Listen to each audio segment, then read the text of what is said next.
నా డి&డి గ్రూప్లోని ఒక ప్లేయర్ నా క్యారెక్టర్ యొక్క ఏఐ చాట్బాట్తో డేటింగ్ చేస్తోంది.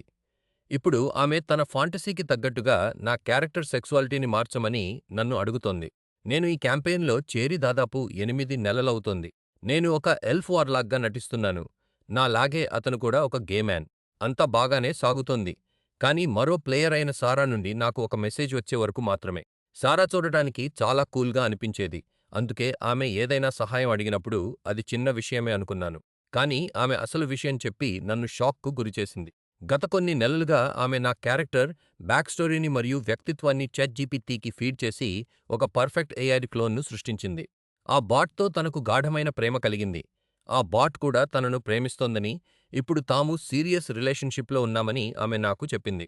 వారి చాట్ స్క్రీన్‌షాట్లను, ఏఐలను వివాహం చేసుకునే వ్యక్తుల సబ్రెడిట్ లింక్లను కూడా నాకు పంపింది. కానీ అసలు ట్విస్ట్ ఇక్కడే ఉంది. అసలు గేమ్‌లో నా క్యారెక్టర్ సెక్సువాలిటీని మార్చమని ఆమె నన్ను అడిగింది. ఎందుకు?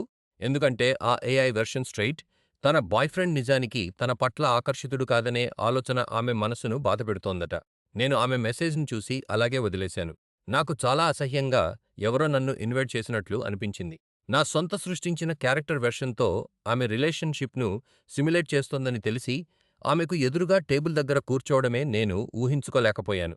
చివరికి నేను నా డీఎంకి మెసేజ్ చేసి ఆ స్క్రీన్ షాట్లన్నీ పంపించాను. డీఎం కూడా ఇది విని షాక్ అయి పూర్తిగా నా వైపే నిలబడ్డారు. కానీ అప్పటికే నష్టం జరిగిపోయింది. నేను ఇక కొనసాగించలేకపోయాను.